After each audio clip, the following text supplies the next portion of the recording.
my name is Sarah, and today we're going to be taking the warp that we wound and putting it onto our loom to get ready to weave it into a baby blanket. So the very first thing that you want to do when you're putting a warp onto your loom is to make sure you have a lot of space around you and in the loom itself. So my loom actually completely folds down. And it's really very convenient. So what I do is completely open up the loom, which I'll show you how to do now.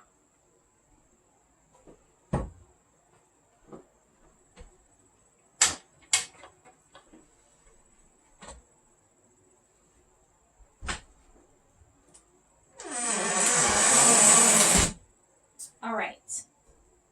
So now I can get right in here and move all of the heddles out of the way, because my warp is actually going to go right through the center of the loom. And we'll deal with counting the heddles and everything later, once it's wound onto the back beam. So the type of warping that I do, so dressing the loom itself, is called back to front. And that's because first I take the warp and I put it on the back beam, and then I bring it from the back through the loom and tie it onto the front. There's a couple of things that you need to warp back to front, and one of those is a rattle, which you can see is really just a stick with a bunch of nails in it. This is to help you make sure that the warp goes on spread and even. This goes on, I'm going to go around this way. This goes on the back beam here. Move that guy out of the way. And it gets tied in place.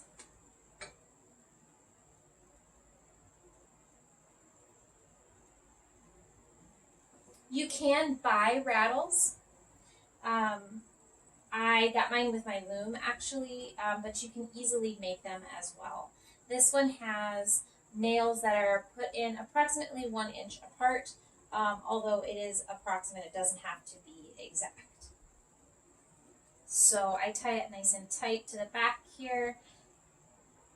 That way I can make sure that when I'm pulling the warp on, it doesn't come undone, doesn't fall off. I have space behind my loom as well, where I can sit here on the window ledge and work as well, which is really nice.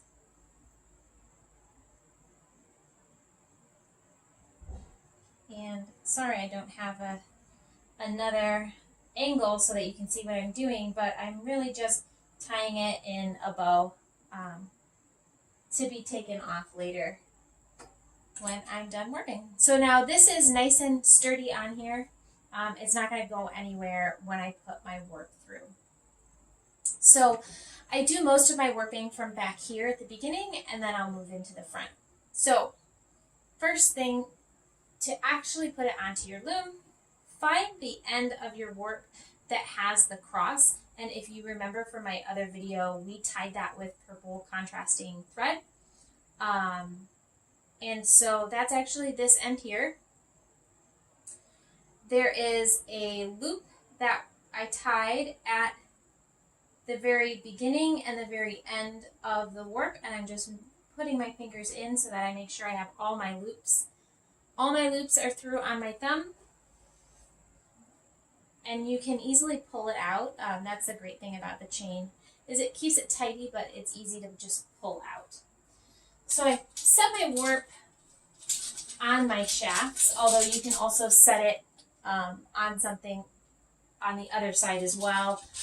Basically, you just want to make sure that it is coming through your loom.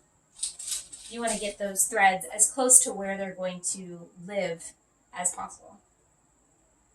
So what you can do is you need a second tie-on rod. Actually, before you get to the tie-on rod, let's set it up a little bit here. So you can see that I have my, through here, you can't actually see it, but there's another beam that's attached to this handle that rotates. It has a brake on it.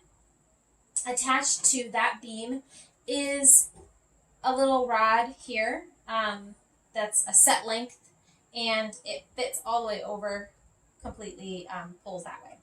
So I also have on the ends of this rod some cotton yarn that's in loops that just stays there permanently.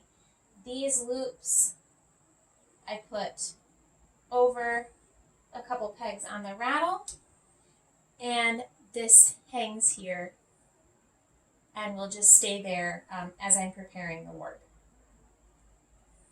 Okay, so then in to the loop that we made before goes an extra rod, an extra dowel, and this is just a dowel from Home Depot. It is hardwood, it's the oak dowels that you can purchase, and I find that those, they're harder wood so they don't bend as much, and it makes it a lot easier to get a nice good tension on the warp. So I have all of my loops through on this, and I am just going to hold it here. Doesn't really need to be, right now it's not exact, but it just kind of sits there. Okay, so now to put them on in order, if you'll remember, we made a cross at the top of the warping mill. So that was every thread, one would go down and one would go up in kind of a figure 8 pattern as you're actually creating the warp. That's to keep the threads in order. If one is going this way and one is going that way, and then another one goes that way, those threads can never get out of order. They kind of hold themselves together. So in order to preserve that, to make sure that we're putting it onto the loom in the same order that we put it onto the warping board, we're going to use what's called these sticks. It's really just 2 smooth sticks with some holes in them. I have a keychain threaded through each end this one opens very easily, and you'll see in a minute. I hang them from my loom itself. So again, I have just a piece of waste yarn that's permanently attached. It never comes off my loom. And on the end of that is a safety pin. Safety pins are really great, I find, around the loom when weaving, because they can be used, they could just be used for so many things.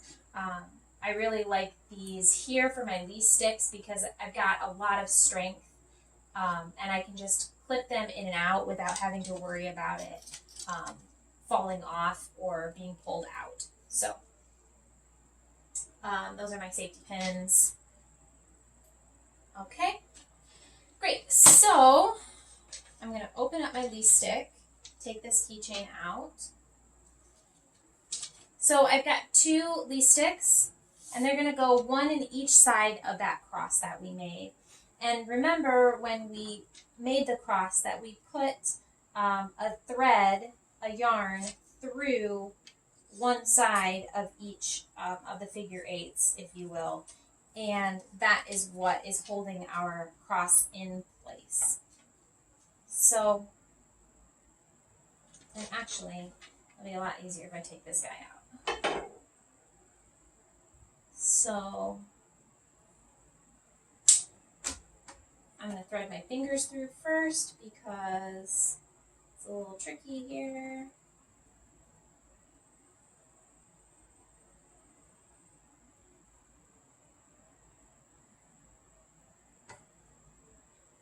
Okay, great. So there we go. You can see my fingers are through the cross.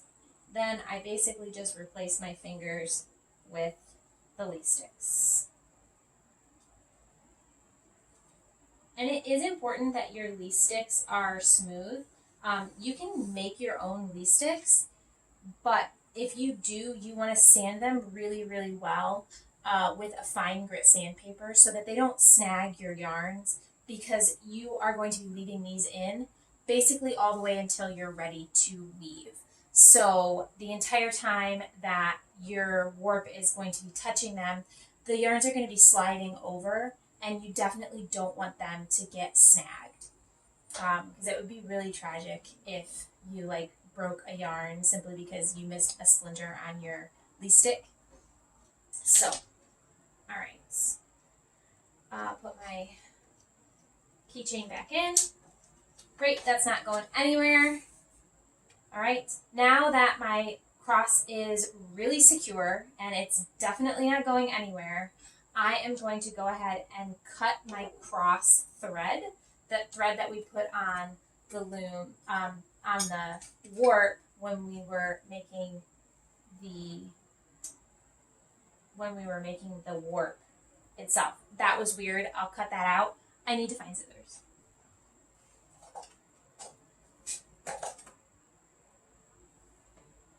I don't know where my scissors went.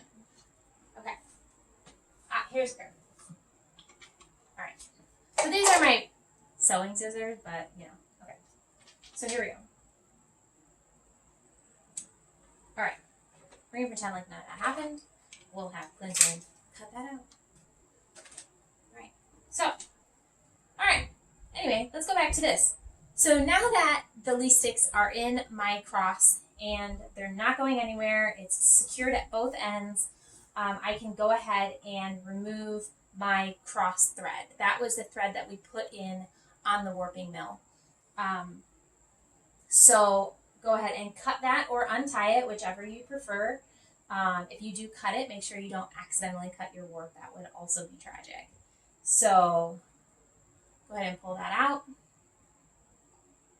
Right there. All right.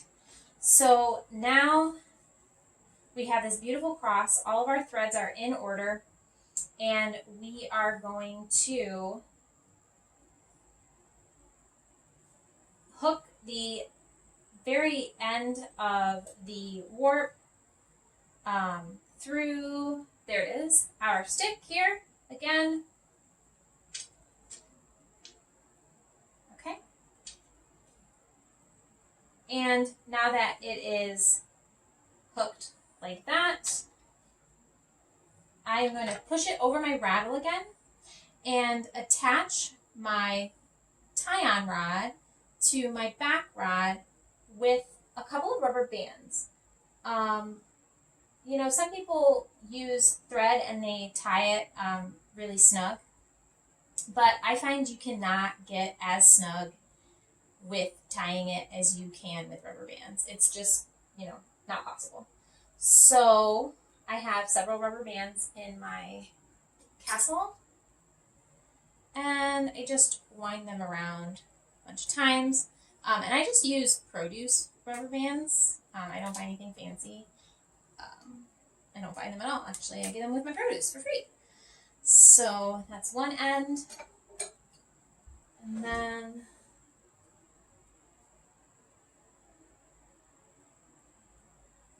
here is the other end. All right, great. So now that my warp is secured, basically secured to the loom now, I can cut out this end tie that I made, again, at the warping board or warping mill. Cut that out. All right. So now we're ready to spread the warp. So you're not going anywhere. You're attached with loops still, and your tie-on rod is attached with rubber bands, so everything is nice and tidy in a package. And all you have to do now is spread out the warp. So right now it's all kind of in a clump. I don't know if you can see or not. Let's make it so you can see here. So right now it's all in a clump right in the center. And obviously that's not how we want to put it on the loom. We want it to be nice and spread even so that it's basically the same width coming off the back beam as it is going to be fabric at the end. So this is where the rattle comes in handy. And what you're going to do is count out however many ends per inch your draft calls for and put them in each inch segment of the rattle. So that takes a while because you do it, for all 702 ends. So I'm going to speed that up or skip over it actually. And then we'll come back and I'll show you a close-up of how it looks on the loom.